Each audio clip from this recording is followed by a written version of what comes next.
All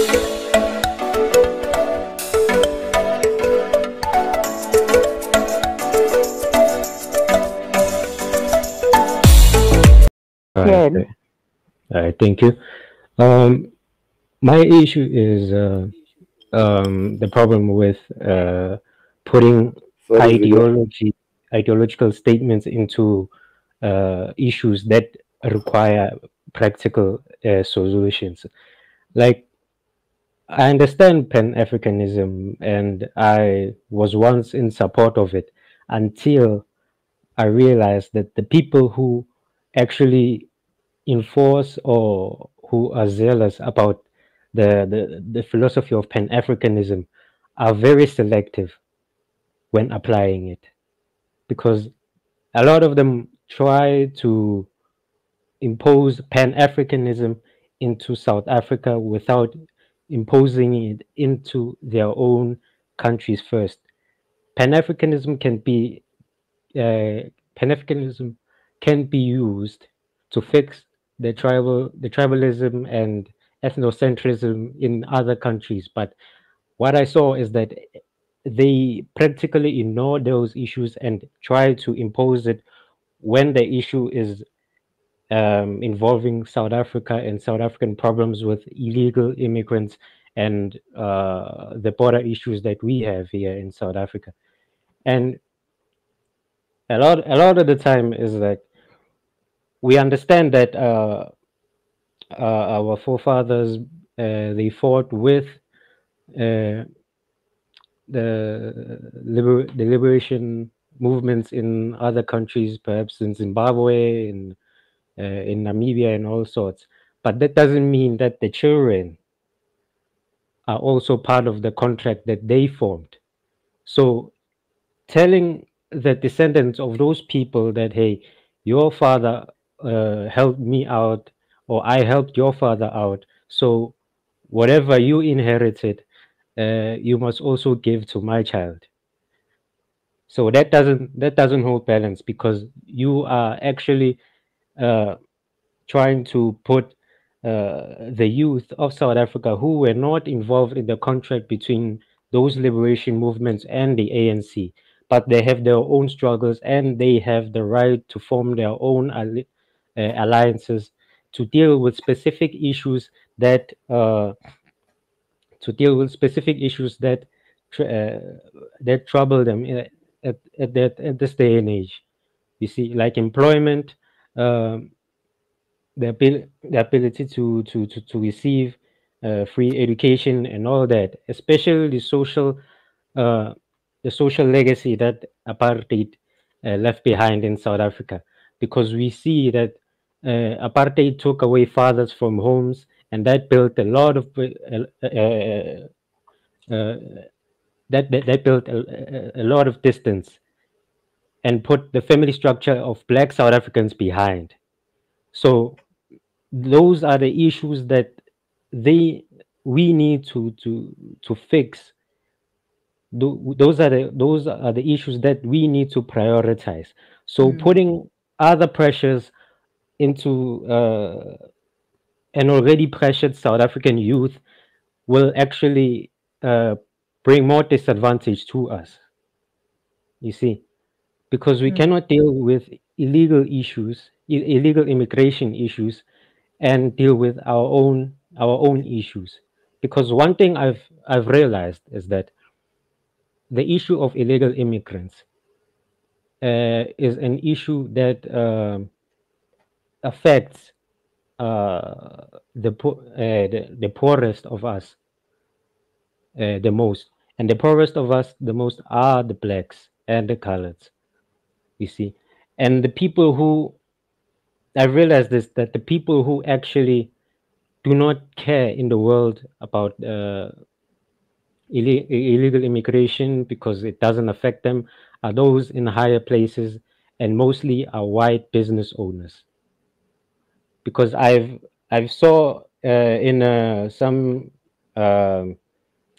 some live stream. I don't remember the name of the channel, but it was about white business owners, and I see in the comment section, a lot of white business owners actually said that they love illegal immigrants because they are the hardest workers. You see, but I was able to read beyond that because they are not the hardest workers.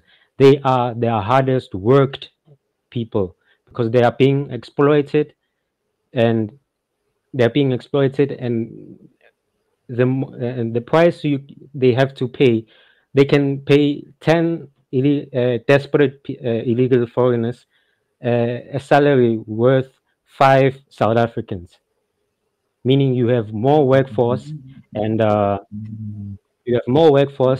more and less money you have to put out, and more money coming in, meaning that your business is actually um, overtaking the upcoming black businesses. So that also destitutes the upcoming black businesses that we as the young South Africans are trying to put up to actually combat the uh, the unemployment issues. So yeah, that's just the gist of it. Okay, thank you. Let me see who has not Uh, spoken there. Zeki, Zeki, when you don't like me, you are highlighting the comments that they coming for me and putting them on the screen. Oh, You are doing that. Yeah, can't do that. okay. Let me see. Sister, you still there? I'm still here, Ziki. Yeah, Oh, I understand what they are saying, but the bottom line right now in this particular juncture, I think what will be the best, it's the undocumented and those that are doing the low skill job to make sure that they are safe. Because basically, when you look at the things, Ezeki, it's not only South Africa. You must remember, South Africa is the African country that is close to the West. And when you mm, look at what is happening in Russia and Ukraine, there is a third world war coming, and people are not even aware.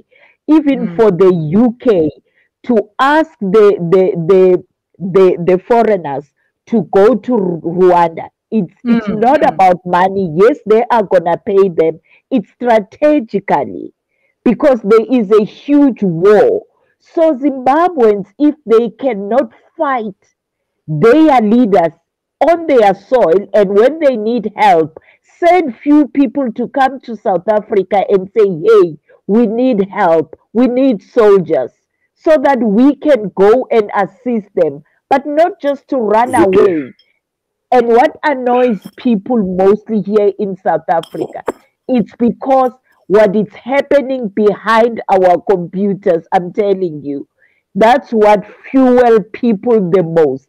And the crime, let us not be diplomatic about it. The crime here in South Africa, South Africans have been living in South Africa for a long time. It's not innocent. There has been crime. But most of these gruesome crimes that are happening, most of them are done by the foreigners. We've seen when they are stealing money from the banks or either hijacking these cars that transport monies. The majority of them, they are foreigners.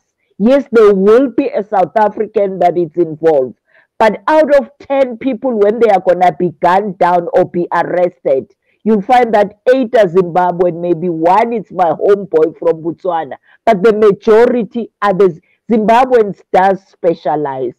We are not going to leave the Basutus outside. We know that the Basutus, they love mining, they love farming. That's why they even fight against the Zimbabweans. Let's look at it this way. Which African country or countries that it's mostly deported from other countries or from the West? It's only Zimbabwe and Nigerians. Have you ever heard that there were South Africans that were deported? No, because when South Africans go to other African country or to the West, they make sure that they are documented. That's what's the cry of the South Africans. But because they have been brushed away by the people that those others meet with them at the COSATU house, where we are not part of it. It has got nothing to do with us. And people get misled and think that these politicians, the Ramaphosas or the Malemas of this world, are going to help them with anything. Those people, they live in gated house with securities. And the people that are crying, they are in the townships. They don't have securities. They live with these, because you must remember, when people come from other countries to be a migrant, I'm not going to go to Sentin when I arrive in South Africa. I will start in the township because that's where the people of my same level are. So they mingle within those people. And right now, since there's squatter camps in South Africa, the majority of those squatter camps are residing the foreigners, believe you me. And you'll hear people saying, oh, South Africans, they are starving, they stay in the shacks, blah, blah, blah. But the majority of them, they stay in the shacks. And those areas, they become dangerous. I cannot tell you when last did I go to Joburg. I'm scared. I can't even drive past Johannesburg CBD.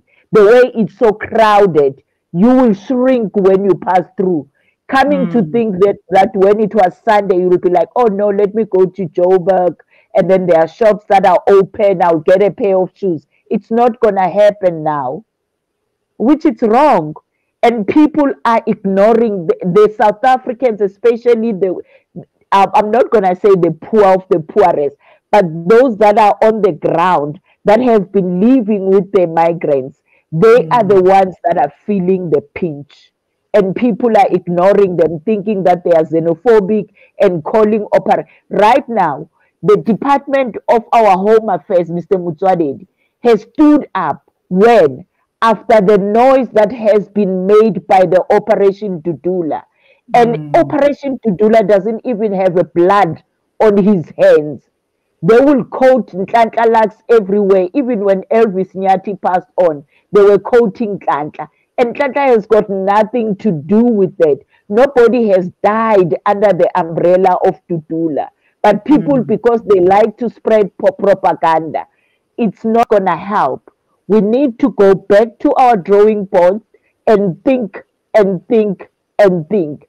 Then even the arrogant Zimbabweans, I need to stress that there are some arrogant Zimbabweans, especially those that are under ZANU-PF that are here in South Africa. They are misleading the poor Zimbabweans that don't know where to cry for, because they are crying to stay in South Africa. Now it's the time. They say, we don't want people who are not South Africans who are on this level. They are not saying business people must leave South Africa. They know that they are benefiting from that. They are not going to say the doctors must leave. But when it comes to the teachers, man, they can leave, believe you me. Because, I'm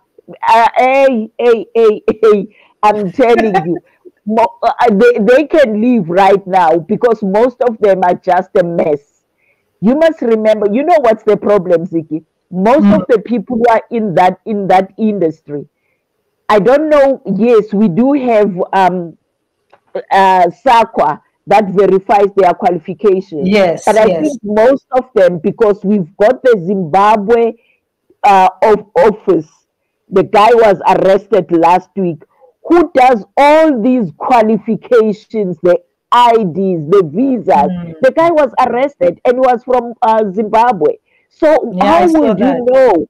How would you know that your child is getting a better education from those teachers?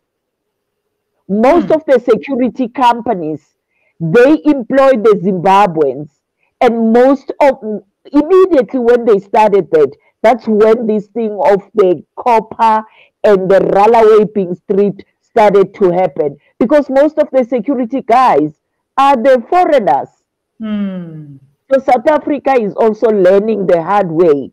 But now, because these old crocs that are sitting and yawning and falling asleep there in the parliament, they are not hearing the cries of the people of the ground. I, for one, Where I stay, I'm safe. There's no Zimbabwean. They only come and clean my house, my garden, and take care of my baby. I don't mind. But the only problem is one. It's no longer safe there.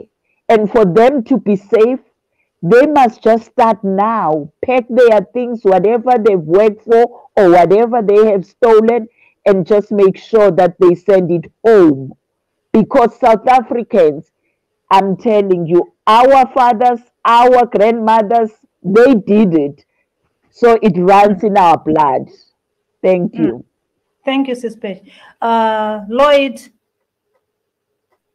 Yes, ma'am. Hello. Hello, everyone. Hi. Minjani. Ngiyaphila. Yaphila nam. So mna dihlala eThailand ne. Right now, it's me, my family, my wife, my 2 kids. We are in Thailand. Ndingaphuma phandle ngoku and I can show you the environment but and nothing will happen to you. I like what the lady said before me just now, that as a South African, you have to go overseas with all your documentation and everything. To an extent in Nobangabana, it's difficult for us. Yabona, when I first came here, I came on a tourist visa. Then I didn't even come here to stay long. I came here because it was holiday. And then lockdown happened right after December. I came here on the 1st of January. About a week, 2 weeks later, I don't know, lockdowns happened and I was on a tourist visa. I'm telling you, for 2 years, I was renewing my visa. I was going to immigration 2 times. Like I'll go 2 times in 1 month sometimes, and then they'll give me leeway, and then I'll have to go after 3 months again. So it was a very difficult process up until now. Like right now it's better now because I have a 1-year visa now. So it's a lot better now. So you can imagine, and each and every single time that I have to go to immigration, I'm spending money on transportation. I'm spending money on at immigration, because at immigration I have to pay 1,900 baht, which is about 950 rands or something like that. The rand is stronger than Imali Alapa, but you can imagine every time that I have to go to immigration, I have to pay the money for being in their country. The people here, they don't have to have this type of conversation. And I'm the one in the comment section who asked for the link. It's XRP Wealth Ticket. I asked for the link so that I can join the conversation. And the reason why it's so important for me, and the comment that I wrote there, I didn't want to express myself on that comment, and I was really hoping that I'll find the link, and I'm glad that you sent it. Thank you for that. Because I feel like this conversation is so beneath us to have as people. Don't get me wrong. It's beneath us because in this country where I'm living now, the people, they don't have to worry about these types of things. White people here, they can't own land. They are foreigners. They go to immigration just like me. White South Africans, they stand in the long queues there just like me. Me and my family, you can imagine. I didn't know anything when I came here. Imagine. My wife had to show me there where I have to be, where I have to go, all of these things. Not only is it embarrassing as a whole male that you have to go to these places, it's flipping embarrassing. You realize, hey, you're my friend now. I am a foreigner here. Do you understand? But the people here, they do not have to worry about people who are foreigners who are undocumented. You can go around here and be undocumented. You're not gonna last. You are not gonna last. The headaches that people who have families, who've got livelihoods, they've got cars, they've got everything. People have headaches when it comes to the time that they have to go to immigration. Because if you just step wrong in this country, I'm telling you, they can change their mind. They're looking at you and say, when you have to go. This is you have a week to book your ticket. And that has happened to me before too. It's not even funny. I wish you can speak to South Africans who are in Thailand, just so that you can hear the stories from South Africans who are living in this country. I have quite a number of friends who are there. It's real. Like this thing it's so real. And you won't find the people here, they don't have this type of conversation. So I don't understand how people who come to South Africa do not understand what South Africans are saying right now. I really don't understand how people cannot understand this. This is so beneath us as people. Can you imagine a whole mama or an elderly lady was talking to now has to worry about these types of conversations? It doesn't happen in these countries that we visit. And I'm telling you, it's not because we are xenophobic or anything like that. It's just how things need to be conducted. The lady was talking about the wars in Ukraine and Russia. Imagine right now we have to know who we are and we're facing an enemy. How will we know? How will we know? It was so amazing to see how they could tell us the exact number of foreigners who are in this country, the exact number of foreigners who are in this country, and the ones that have not reported for their documentation or they have not reported for their 30-day reports. And they could tell us all these details. Even when Russia and Ukraine, that thing broke out there, they knew how many Ukrainians are here and they had to cater for the Ukrainians. When the Russian people bank accounts were closed because Russia got sanctioned, they knew how many Russians needed help with financing in this country. So not only does it help when a country like Russia and Ukraine go to war, but Thailand was able to support those people with food aid and all kinds of things. You see, so it's beneficial to be legal and to be known than to be a foreigner who's unknown. And Yeah, it's true. I don't understand why people cannot understand that. That's just what I wanted to say. Thank you so much, Lloyd. Thank you. Thank you. Let me have, who else did I